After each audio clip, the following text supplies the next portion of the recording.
Je passe à un point vraiment important, c'est-à-dire que dans une conférence du 12 mars 2016 à Lille, qui est disponible sur YouTube et que je recommande, qui s'appelle « Psychanalyse, une science », point d'interrogation, vous répondez plutôt par la négative à cette question. Et alors, pourquoi, selon vous, la psychanalyse n'est pas une science, et est-ce que l'argument de Karl Popper sur l'irréfutabilité suffit à montrer cela, ou est-ce qu'il faut dire davantage de choses?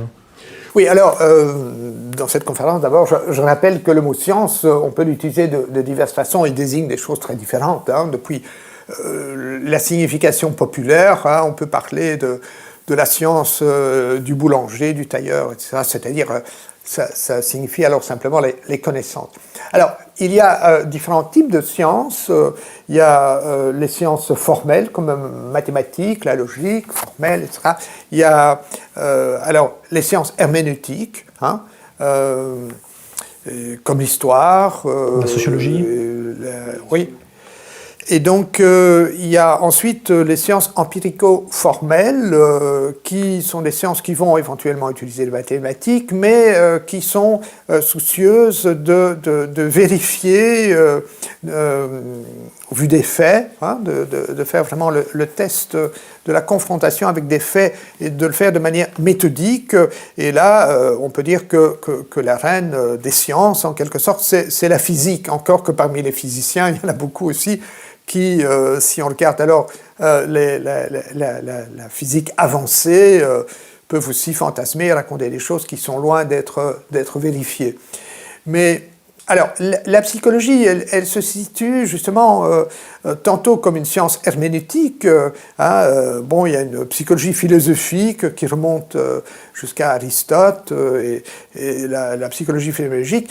Et puis, il y a une discipline scientifique aussi, la psychologie. Alors, la psychanalyse, on peut dire c'est une discipline herméneutique. Et alors, il y a des règles pour les disciplines herméneutiques, c'est qu'il faut quand même, quand on fait des interprétations, il faut que ces interprétations collent le mieux possible aux faits d'observation. On a quand même des faits d'observation. Et il faut rester conscient aussi du fait que les interprétations qu'on va donner ne sont qu'une façon d'assembler ces faits, de les voir, de les interpréter, de les organiser, et que d'autres interprétations seraient possibles, et que si des nouveaux faits apparaissent, eh bien, alors il faut modifier aussi cette vision des choses. C'est ce que fait l'historien, quand par exemple un historien qui raconte la vie, je ne sais pas, de Napoléon, de la Révolution française, etc. Donc, il va interpréter, organiser les choses, on peut les organiser autrement, et la découverte de manuscrits, etc., doit faire qu'on modifie ça. Donc, il y a des sciences herméneutiques. Donc, quand je dis est-ce que la psychanalyse est une science, on peut dire oui, c'est une science interprétative, c'est une science herméneutique, une science compréhensive. Maintenant, ce n'est pas une science expérimentale, ce n'est pas une science qu'on pourrait dire au sens rigoureux du terme, ou au sens empirico-formel. Parce qu'elle va automatiquement, toujours, dès qu'il y a des faits en contradiction avec une de ces théories, elle va utiliser les concepts d'inconscient, de refoulement, de résistance, et réinterpréter ou dire qu'il faut entendre les choses dans un sens plus symbolique, etc., etc. Et donc le chat retombe toujours sur ses pattes. C'est l'argument de... Et alors, elle est infalsifiable. Et c'est ce qui avait frappé Karl Popper. Donc, Qui avait été, lui, plus ou moins au début, tenté par... Oui.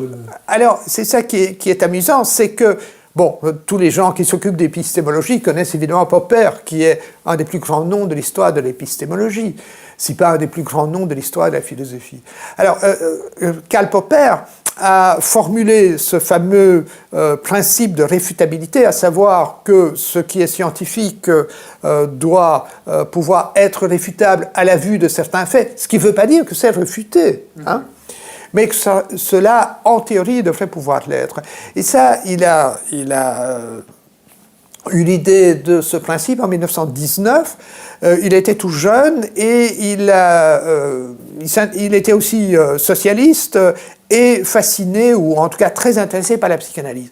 Alors, il a essayer de rencontrer un psychanalyste qui soit de gauche. Et comme Freud était un bourgeois, typiquement, on pourrait dire de droite, enfin, peu importe, il s'est adressé à Adler, dont la femme était une révolutionnaire, et d'ailleurs, Adler était lui-même socialiste, il voulait faire une médecine sociale, et il avait ouvert aussi des centres où il recevait des enfants d'ouvriers, où il recevait quasi gratuitement. Il était progressiste. Oui, on peut dire qu'il était très progressiste, il était pour le peuple, et il a proposé à Popper de venir même un peu travailler avec lui et de recevoir des enfants. Un jour, il reçoit un enfant, et cet enfant semble à Popper ne pas du tout correspondre à la théorie d'Adler, parce que dans la théorie d'Adler, ce qui est le plus fondamental, c'est le désir de puissance, la volonté de puissance, la tendance à surcompenser des déficiences, des manques, etc. La volonté surtout d'être reconnu. C'est pas la libido qui, pour Adler, mène, si vous voulez, l'humanité, ou en tout cas, ce n'est pas ça qui explique tous nos problèmes. Et donc, il expose ce cas à Adler en disant « Ben voilà, je viens de voir l'enfant, ça ne correspond pas du tout à votre théorie, c'est plutôt un peu la théorie de Freud. » Et Adler dit « Mais pas du tout. » Et en un tour de main, le charge tombe sur ses pattes, il dit « Oui, mais inconsciemment, et hop !» On est parti et Adler a tout expliqué. Et donc Popper dit « Mais comment le savez-vous » Alors Adler lui répond « Mais parce que j'ai déjà vu 1000 cas semblables. » Et Popper ajoute « Bon, et alors ça fait 1001 cas qui démontrent votre théorie. » En effet, le psychanalyste de bonne foi est convaincu de sa théorie parce que, quels que soient les faits, ça marche toujours avec les trucs de l'inconscient et du refoulement, des résistances, et des jeux de mots et de la symbolique. On dit oui, mais il ne faut pas entendre ça au sens propre, c'est autant symbolique, ça marche comme ceci et comme ça. Et donc, c'est à partir de là que Popper a dit, voilà, si nous voulons progresser en science, eh bien, il faut donc des énoncés où nous disons, voilà, la loi de la chute des corps, je prévois ceci, et puis je vais voir si effectivement c'est comme ça, c'est réfutable, parce que si ce n'est pas comme ça, je dirais ma loi, elle n'est pas correcte. Hein. Puis il y a un problème de collecte de faits et de données aussi avec la psychanalyse. Oui. C'est très évanescent, on ne sait pas où sont les faits, où sont les... Oui, c'est-à-dire que oui, il y a des faits, mais qui ne sont pas vérifiés méthodiquement. Alors, vous savez, Freud, on peut le comprendre, parce que à l'époque, la méthodologie, l'épistémologie n'était quand même pas tellement avancée. Bon, il connaissait de nom, je crois, Claude Bernard et son extraordinaire livre sur la médecine expérimentale. Mais, par exemple, il ignorait totalement la notion de groupe contrôle. Hein? On le voit dans sa théorie de la neurasthénie, de ce qu'on appellerait aujourd'hui la dépression. Freud a toujours expliqué la neurasthénie, donc la dépression, par la masturbation. Pourquoi ? Parce qu'il voit des patients qui sont déprimés, qui sont neurasthéniques, et alors il leur demande « est-ce que vous masturbez ?» Les gens à l'époque probablement ne disaient peut-être pas ça aussi facilement qu'aujourd'hui, enfin ils finissent par lui avouer. Et donc Freud dit voilà, ils sont déprimés parce qu'ils se masturbent, donc la masturbation, etc. Il fait le lien. Mais il ne lui vient pas à l'idée d'interroger, ce qu'a fait Kinsey par exemple, hein, bien plus tard, d'interroger le commun des mortels en disant est-ce que ça vous est arrivé de vous masturber ? Parce que bon, 95% des gens ont des occasions de se masturber, hein, plus les garçons que les filles, mais enfin, hein, on dit toujours ceux qui répondent non, ce sont ceux qui n'ont pas bien entendu la question. Donc, il n'a pas cette idée, donc il va maintenir cette théorie jusque très tard. Enfin, finalement, il ne parle plus beaucoup de la dépression, quoique assez tard, encore dans les années 20, il envoie un de ses patients déprimé, alors il dit ça doit être la masturbation, il l'envoie chez Bieswanger qui va alors utiliser un appareil qui consiste à mettre une sonde dans la verge, de refroidir avec de l'eau glacée de façon à déshabituer les gens de la masturbation, et alors c'est comme ça que le patient va aller mieux. C'est assez amusant parce que le patient, il avait d'abord été traité par psychanalyse, il n'allait pas du tout mieux, mais alors lorsqu'on lui met cet appareil, Donc Binswanger dit maintenant il va beaucoup mieux. Donc voilà. Mais tout ça illustre le fait que la psychanalyse est née à une époque où on avait très peu de notions de ce qu'est la recherche scientifique en sciences humaines, en psychologie. Des expériences. Oui. Donc pas de groupe contrôle, pas. Et donc il a des faits. Mais c'est en ça aussi qu'il n'est pas scientifique. Il ne va pas les collecter avec beaucoup d'objectivité. Qu'est-ce que c'est l'objectivité? C'est le fait de faire abstraction de ses propres désirs, angoisses, peurs, etc. Et ça requiert notamment que l'on soit en communication avec d'autres, qu'on dialogue. Et c'est ce que lui ne fait pas du tout. On le voit bien dans ses lettres. Il écrit noir sur blanc, je n'ai rien appris de mes ennemis. Hein. Donc, il ne va pas travailler de manière objective, il a une idée, il la maintient, il ne travaille pas de manière méthodique, donc il ne tient pas compte non plus des cas qui viennent contredire sa théorie. Ça, il les explique comme le petit Hans en disant formation réactionnelle, etc. Et donc, il n'est pas préoccupé de la réfutabilité possible de ces énoncés. Donc c'est vrai que la psychanalyse, on peut dire que c'est une science herméneutique, soit, si vous voulez, mais ce n'est pas une science au sens fort du terme, ce n'est pas une science empirico-formelle.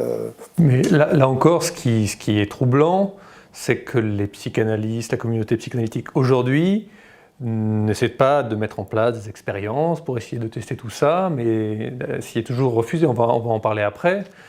Mais ce qui est éventuellement excusable au début, oui, l'est beaucoup moins plus d'un siècle après. Oui.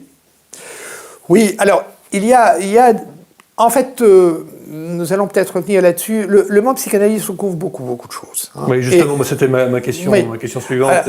Vous avez cité quelques grands noms. Oui. Adler, Jung, il y a aussi Mélanie Klein. Alors, pourquoi il y a une espèce de divergence comme ça théorique? C'est assez troublant, toutes ces scissions, ces excommunications. C'est ça. Ok, mais c'est deux points différents. Donc je réponds d'abord au premier en disant que dans la communauté des gens qui s'intitulent psychanalystes, il y a des gens qui font quand même un peu de la recherche sérieusement, surtout aux États-Unis. Donc après la catastrophe du nazisme, beaucoup de psychanalystes sont émigrés. Ils ont rencontré là-bas des psychologues très soucieux de vérification empirique. Et donc vous avez des psychanalystes comme Sears, etc., qui ont commencé à faire des recherches méthodiques, hein, qui ont essayé de mettre à l'épreuve des énoncés de Freud, même sur des animaux. Il y a des recherches qui ont été faites sur des chats et tout ça, enfin bref. Et aussi sur l'efficacité, etc. En France, il y a très peu parce que en France, ce qui domine et de loin, c'est le courant lacanien. Or, ces gens-là, ils sont dans la philosophie, dans le verbiage, dans le discours, et donc ils rejettent avec mépris tout ce qui est scientifique. Mais donc il y a des psychanalystes qui sont quand même soucieux de cela et qui travaillent de manière relativement méthodique. Il y a des gens comme Bowlby, etc., qui ont quand même essayé d'être des véritables scientifiques. Hein. Alors, pour en venir à la diversité, c'est l'autre question que vous posiez, c'est parce qu'il n'y a pas de critères solides de vérification. Et donc, chacun y va, en bonne partie déjà, à partir de ses propres problèmes. En fait, Freud, je pense que ce qui joue quand même, c'est ce qu'on lit dans les lettres qu'il écrit à son ami Fliess, c'est qu'à partir de 35 ans à peu près, il a 6 enfants et il écrit, voilà, je n'ai plus de vie sexuelle, c'est fini, maintenant de faire des enfants. Manifestement, Freud vit dans l'abstinence sexuelle, en tout cas n'a plus de relation sexuelle avec sa femme. Donc on comprend aussi que la sexualité, pour lui, ça devient un problème. Hein. Bon, alors... oui, parce que très rapidement, il y a des divorces fracassants. Oui, alors, bien, Adler, il a ses propres problèmes, Jung, fils de pasteur, etc., Donc, il y a les problèmes personnels. Il se fait aussi que les psychothérapeutes, c'est ma propre expérience, sont fort touchés par leurs premiers patients, et surtout les premiers patients qu'ils ont réussi à aider. Hein. Donc, bon, moi je donne encore de temps à autre des cours, des séminaires et tout ça. Les exemples que je donne, c'est très souvent mes tout premiers patients, dont je garde en mémoire parfaitement la thérapie, le nom, etc. Après, ça commence à se mélanger. Et donc aussi, je crois que Freud, ayant eu des succès mais mitigés, des améliorations avec telle et telle chose, eh bien, il a reproduit ce schéma, comme Adler a reproduit d'autres schémas. Et comme il n'y a pas de critères solides pour dire quelle est la bonne interprétation, eh bien, ils vont commencer à discuter, et finalement à se disputer, chacun croyant qu'il a raison. Alors, Jung a essayé de résoudre le problème en 1912, lorsque les relations ont commencé à se gâter avec Freud, alors que les relations s'étaient déjà complètement gâtées avec Adler, entre Freud et Adler, avec Stekel et encore quelques autres. Et donc, Jung... C'était le dauphin. Alors, à ce moment-là, Jung est le dauphin, c'est son disciple bien-aimé. Freud met tous ses espoirs dans Jung, qui est un gentil. Alors, il se dit, on voit dans ses lettres, il dit, voilà, comme ça, on ne pourra plus dire que la psychanalyse est une science juive. Donc, il porte Jung au nu, et nu est nommé le premier président de l'Association psychanalytique internationale. À ce moment-là, donc c'est vraiment le personnage important, sans compter que la psychanalyse était enseignée à Zurich, c'est Zurich qui était le grand centre de la psychanalyse à l'époque, c'était pas Vienne. Et donc Jung dit, mais si nous nous entendons plus, Freud et moi, alors que Jung au départ a beaucoup d'admiration aussi pour Freud, notamment sur le complexe d'Édipe et d'autres choses, sur l'importance de la libido, c'est parce que nous avons sans doute des résistances à refoulement, et il faudrait que nous nous fassions tous psychanalyser. Et ce que Jung va faire d'ailleurs, il va se faire psychanalyser dans l'espoir d'arriver, si vous voulez, au fond de l'inconscient. Et il dit que Freud devrait faire la même chose. Bon, Freud dit, ah, non, moi, Freud c'est l'autorité, et Freud dit, moi j'ai fait mon analyse, j'ai fait une auto-analyse, ce qui est en large pas une mystification, mais enfin, laissons ça en parenthèse. Et donc, Jung va se faire psychanalyser, d'autres vont se faire psychanalyser, et ça ne sert à rien. Chacun reste sur ses positions. Jung reste avec ses archétypes et ses histoires, et Adler avec sa volonté de puissance, son désir d'être connu, Freud avec la libido, et même les disciples fidèles, comme Ferenczi, il va développer une toute autre théorie. Rank, à un moment donné, va penser que Freud n'est pas allé assez loin avec son complexe d'Édipe, qu'il faut remonter plus loin, et que c'est au traumatisme de la naissance que tout se joue, qu'il faut descendre encore plus dans le passé. D'autres iront même jusque dans l'utérus. Hein. Et alors, malheureusement, vous voyez, le gros problème de la psychanalyse, c'est ceci, c'est que face à un matériel, il y a toujours moyen de trouver une explication, de rassembler les faits, de les combiner. Il y a beaucoup de matériel. Dans le passé, la personne, on peut choisir ce qu'on veut. En plus, on interprète au plan symbolique, hein? Donc vous dites, voilà, j'aime ma maman, on dit, ah oui, mais ça signifie telle autre chose. Ça. Et puis on fait aussi des jeux de mots. Hein? Donc on coupe des mots, enfin si par exemple... On va venir au cas Lacan. Oui, alors si vous dites à votre psychanalyste, ne me prenez pas au mot, le psychanalyste dit, il a peur de l'homosexualité, etc. Donc vous avez un énorme matériel dans lequel vous pouvez puiser, combiner, faire tout ce que vous voulez. Et donc, vous avez votre théorie, vous allez retrouver évidemment votre théorie. Et en plus de ça, sans vous en rendre compte, vous allez réagir au patient en fonction de votre théorie. Donc, le psychanalyste, en quelque sorte, conditionne son patient et est conditionné aussi par lui, parce que le patient va se mettre à parler de plus en plus en fonction de la théorie du psychanalyste.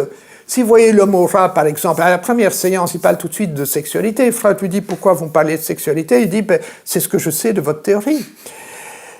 Mais donc, les gens ne comprennent pas suffisamment à quel point la psychanalyse est un processus de conditionnement subtil. Parce que le psychanalyste, il écoute, et quand ce que raconte l'analysé ne correspond pas à la théorie, il se tait. Et le psychanalysé, c'est qu'il faut parler d'autre chose. Moi-même, pendant ma psychanalyse didactique, je me rendais facilement compte que mon psychanalyste, à certains moments, était intéressé par ce que je racontais, et à d'autres moments pas. Parce que il avait des lunettes qu'il enlevait, la branche tombait, et je savais que quand il enlevait ses lunettes, ça voulait dire qu'il n'était plus en train de noter, etc. Enfin, je sentais bien qu'à certains moments, je l'ennuyais, et qu'il fallait repartir dans des choses un peu plus croustillantes. Puisqu'on sait bien que y a rien de plus excitant que le sexe pour tout le monde, et notamment pour les psychanalystes, en tout cas freudiens. Donc, voilà, le psychanalyste, si vous ne parlez pas de choses qui l'intéressent, il se tait, ce qui est très désagréable. Et si vous parlez de choses qui l'intéressent, tout de suite, il réagit. Il se réveille, parce que parfois le psychanalyste assoupit. Et donc, tout de suite, il vous fait le cadeau d'une interprétation, d'une explication, enfin. Parce que parfois, au cours de toute une séance, le psychanalyste ne dit rien, ou presque rien. Et donc, voilà, les personnes perçoivent bien quels sont les thèmes dont il importe de parler. Ils croient d'ailleurs que c'est ça qui est important. Il y a donc un conditionnement du psychanalysé par le psychanalyste, et comme le psychanalysé parle de plus en plus de choses qui intéressent le psychanalyste, il est convaincu que voilà, que c'est bien ça. Et donc chacun reste, si vous voulez, dans son orientation, dans ses convictions, avec ses dogmes. Alors, avant de venir au gros morceau de Lacan, j'ai juste une petite parenthèse. Vous avez cité le jeu de mots, prendre au mot, peur de l'homosexualité. Moi, j'ai découvert en lisant votre livre à quel point la psychanalyse était non seulement sexiste, ça je le savais déjà, mais aussi homophobe. Enfin, ça correspond aux préjugés de l'époque. Oui, Freud avait effectivement les préjugés de l'époque, notamment à l'égard des femmes. C'est très violent pour le... Oui, il dit par exemple, si les femmes ont une intelligence moins développée, dit-il, c'est parce qu'elles ont dû subir davantage de refoulement sexuel et des choses comme ça. Mais pour lui, ça ne fait pas l'ombre d'un doute que les femmes Dolto, oui, alors on retrouve même un peu cette idée chez Dolto. Oui, on retrouve ces idées chez Dolto, chez Melanie Klein, etc. Dolto dit, ben voilà, par exemple, dans un de ses derniers livres, qui date de 1933, les Nouvelles conférences sur la psychanalyse, le chapitre sur la féminité est hallucinant. Il explique là que la femme a le sens de la justice peu développé. Et il dit, ben voilà, c'est dû au complexe d'Édipe. Enfin, il a des explications psychanalytiques pour dire que la femme... n'a pas le sens de la justice. Et Dolto va reprendre ça, elle dit, voilà, les femmes... Un surmoi faible. Oui, elle a un moi faible, elle a un surmoi faible aussi, quand elle en a un, et c'est pour ça que les femmes sont pleines de grâce, parce qu'elles sont comme les enfants, etc. C'est assez étonnant. Elle a écrit ça quand même... Et elle continue à être prise au sérieux. Alors, chez Dolto, je m'empresse de vite le dire, on trouve un mélange d'idées personnalistes. Elle a été marquée par le courant d'Emmanuel Mounier, donc l'idée l'enfant est une personne, etc. Enfin, c'est toutes des idées qu'on trouve chez ce philosophe à la mode à l'époque, dont le nom est maintenant tout à fait oublié. Et elle a repris des idées chrétiennes, et puis il y a à côté de ça les idées psychanalytiques les plus loufoques. Parce que peut-être que ceux qui ont, disons, moins de 30 ans, moins de 35 ans, ne savent pas à quel point elle a compté pour ce qui est de l'éducation des enfants. C'est vrai, parce qu'elle et Leclerc, tous ces gens passaient dans les médias, je ne sais pas si c'est tous les jours, mais en tout cas... ils étaient invités à la radio et puis à la télévision, et les livres se vendaient énormément. Aussi parce qu'il n'y avait pas beaucoup d'autres choses à la place. Par exemple, si on veut savoir pourquoi est-ce que la psychanalyse aussi s'est tellement développée en Argentine. En Argentine, jusqu'au début du XXe siècle, la psychiatrie était inexistante. On ne forme pas des psychiatres. Les gens qui ont des maladies mentales, ils se retrouvent chez le médecin. Et donc, quand la psychiatrie va commencer à se constituer, alors qu'elle est déjà bien développée, il y a des psychiatres, etc., en France et en Europe, en Occident. Eh bien, quand en Argentine, la psychiatrie se développe, eh bien, ça va devenir d'emblée la psychanalyse, sans compter que les œuvres de Freud ont été traduites très rapidement en espagnol, des œuvres complètes, et que aussi l'enseignement de la psychologie va être pris en main tout de suite par des psychanalystes. Et alors, dans le livre noir, dans la première édition, plus dans la seconde, Catherine Meyer, pour alléger le bouquin, a laissé tomber ça, mais dans la première édition, oui, qui est beaucoup plus volumineuse, il y a une partie soignée sans Freud, enfin je ne sais plus comment on l'appelle, parce que nous pensons avec raison, je crois, qu'on ne critique bien et on élimine bien que ce qu'on remplace. Donc, s'il n'y a pas autre chose, les gens continuent à croire. Hein. Et c'est pourquoi... alors moi-même, si j'ai abandonné la psychanalyse, c'est parce que j'ai découvert les thérapies comportementales. Voilà, c'est parce que j'ai découvert des choses qui marchaient mieux. Oui, c'est ça. Hein. Alors, on a dit, le livre noir... Vous n'êtes pas contenté de démonter la psychanalyse, il y a quelque chose qui... oui, alors, voilà, j'ai dit, il y a autre chose, mais ça, c'est ma propre expérience. Quand je suis allé aux Pays-Bas en 1968, j'ai vu, il y en avait un, à vrai dire, il y avait un comportementaliste qui revenait, il avait été aux États-Unis, en Angleterre, et il faisait des traitements, et j'ai pu assister au traitement, parce que, on peut assister à un traitement de phobie, hein, en thérapie comportementale, on ne peut pas assister à une psychanalyse, en principe, hein, encore que ça se faisait à Zurich, mais enfin... Des présentations de patients... Et alors, voilà, c'est parce qu'il y avait autre chose qui semblait marcher mieux, qu'alors on se met à critiquer, évidemment, ce qu'on trouve marcher moins bien. Mais tant qu'il n'y a pas autre chose, bien sûr. On ne peut pas esquiver le cas Lacan, qui a joué un rôle central, en particulier dans le monde francophone. Alors comment... Parce que c'est quand on essaie de lire Lacan aujourd'hui, qu'on regarde des films... Oui. Comment expliquer l'immense influence qu'il a pu avoir et qu'il continue d'avoir dans une certaine mesure, oui. Avec une pensée pour le moins cryptique, confuse, enfin... Oui. Moi, oui. Oui, alors, quand mon patron Jacques Scott est venu aux Pays-Bas, quand j'étais là-bas, j'avais dit à mes collègues, vous savez, mon patron est un lacanien, il ne connaissait pas Lacan aux Pays-Bas. Alors, il avait été invité et il avait fait une conférence sur Lacan, en prenant un texte de Lacan qu'il avait commenté. Et alors, quand il est parti, on m'a dit, mon pauvre Jacques, mais tu es l'assistant d'un charlatan. Quel verbiage! Enfin, si ce type avait des choses sérieuses à raconter, il le dirait de manière à ce qu'on le comprenne. Hein. Donc, c'est là aussi, aux Pays-Bas, que pour la première fois de ma vie, je me suis dit, quand les gens racontent des choses qu'on ne comprend pas, c'est peut-être qu'ils sont en train de bluffer.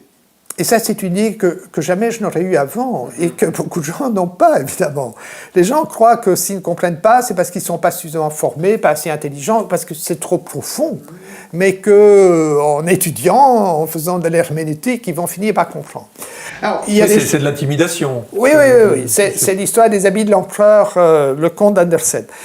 Mais alors, chez Lacan, tout n'est pas obscur. Si vous prenez les textes, les premiers textes, le stade du miroir, enfin le texte sur l'agressivité, enfin, tout ce qu'il écrit encore jusque dans les années 60, ça va. Après, ça devient difficile à comprendre et puis finalement totalement incompréhensible.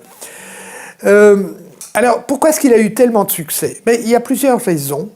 Donc, il y a des raisons théoriques, c'est que Lacan a au fond repris des théories philosophiques à la mode dans l'intelligentsia française à l'époque, c'est-à-dire la phénoménologie, Sartre, mais surtout Heidegger, avec lequel il était ami, il a essayé d'être ami avec Heidegger, mais aussi Kojève qui enseignait Hegel, etc. Et donc, il a fait un mixte de ces théories philosophiques relativement obscures, hein, avec la psychanalyse, en disant, voilà, la psychanalyse nous apprend que, et alors, hop, il faisait passer des idées philosophiques de Hegel et compagnie. Et donc ça a séduit une partie de l'intelligentsia française, de philosophes notamment, et comme beaucoup de Français ont suivi des cours de philosophie et tout ça, ils reconnaissaient certaines choses. Il y a un deuxième argument qui a joué peut-être davantage, c'est un argument pratique. C'est que Lacan, ça, vous savez, je suppose, a fait surtout des didactiques. À partir d'un certain moment, il ne traite plus des patients. D'ailleurs, c'est ennuyeux de traiter des patients. Tous les psychanalystes qui montent dans les hiérarchies de leur école, ils font des didactiques. Hein. Ça, c'est un job en or. Et donc, il ne faisait plus que des didactiques, et ses collègues étaient un peu jaloux parce qu'il en faisait vraiment beaucoup. Hein. Il avait des dizaines de futurs psychanalystes en didactique chez lui. Et surtout, alors, on a constaté que ces didactiques, il en faisait beaucoup par jour, et que ça ne durait pas longtemps, et que certaines séances ne duraient plus que 10 minutes, 5 minutes. 5 minutes.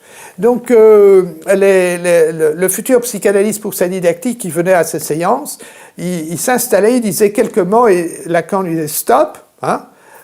Il choisissait un mot qui était soi-disant très significatif, il faisait une césure et c'était à demain, parfois même le jour même. Il disait « nous sommes tout près de trouver quelque chose, allez dans la salle d'attente ». Il y avait toujours 30 personnes qui étaient en attente, ou à peu près jusque dans les escaliers. Enfin, tout ça a été décrit par de nombreux disciples, hein, je n'invente rien.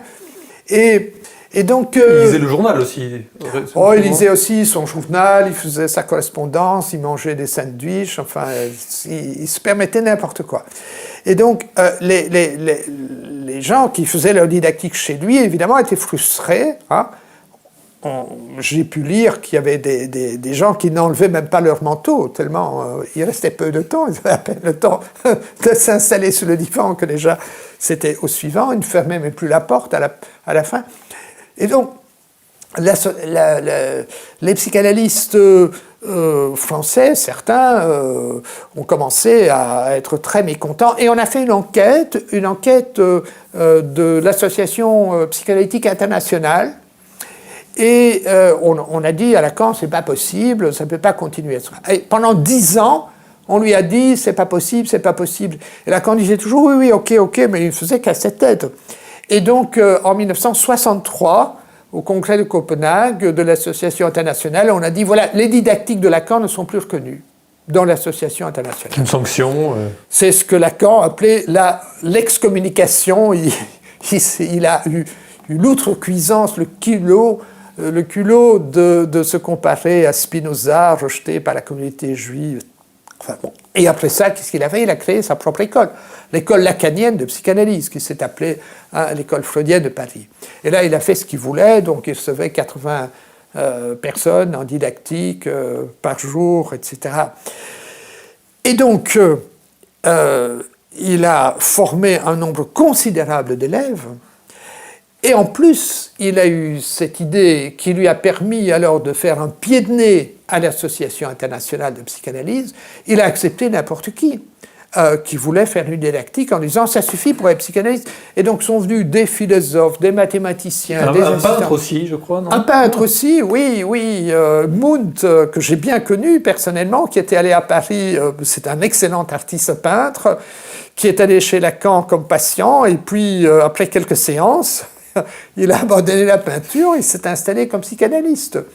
Donc, voilà. Et c'est la raison pour laquelle, en France, vous trouvez des psychanalystes partout. Même dans les petites villes, partout, vous avez des psychanalystes. Hein, et ils ont envahi le marché. Il n'y a pas de désert médical pour la psychanalyse. Non. Et donc, c'est eux qui... Donc, les psychanalystes qui sont encore affiliés à l'Association internationale de psychanalyse, ils sont très mécontents. Il y en a qui sont vraiment des ennemis du lacanisme. Hein. Quand vous parlez avec ces gens, ils sont furieux de voir, parce qu'eux ont quand même encore des critères de sélection. Il faut avoir fait des études de psychologie ou de psychiatrie. La psychanalyse didactique se fait dans certains contextes. Hein. Mais chez Lacan, c'était devenu vraiment la foi. Il s'en est rendu compte, d'ailleurs, à la fin de sa vie, puisqu'il a dissous son école un an avant sa mort, en 1980, Il a dit lui-même, mon école est devenue une église. Il utilise le terme. Donc, ça, on va y venir. Il y a des déclarations de Lacan lui-même qui sont assez accablantes sur la psychanalyse. Alors avant, je lis un propos de Noam Chomsky, le fameux linguiste, il avait rencontré Lacan lorsque Lacan est venu aux États-Unis. Oui, au MIT. Lacan est allé faire des conférences au MIT. Il a pu lui poser des questions. Et d'autres, et c'est là où Lacan, acculé par Chomsky et d'autres questions, a dit finalement, mais moi, je suis un poète.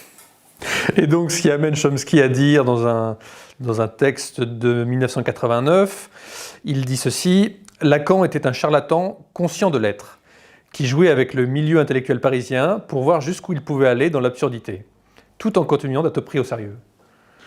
Oui, alors, les adeptes de la psychanalyse savent peu que Lacan lui-même, à la fin de sa vie, tient des propos assez défaitistes sur sa discipline. J'ai quelques exemples. Quand on ne connaît pas ces citations, on se demande si elles n'ont pas été fabriquées par des militants anti-psychanalystes. Oui, mais elles sont en ligne, c'est pas difficile de les trouver. Alors par exemple, la psychanalyse est une pratique délirante. Mais c'est ce qu'on a de mieux actuellement pour faire prendre patience à cette situation incommode d'être homme. C'est en tout cas ce que Freud a trouvé de mieux. Et il a maintenu que le psychanalyste ne doit jamais hésiter à délirer. Donc ça, c'est en 1977. Une autre citation: la psychanalyse n'est pas une science.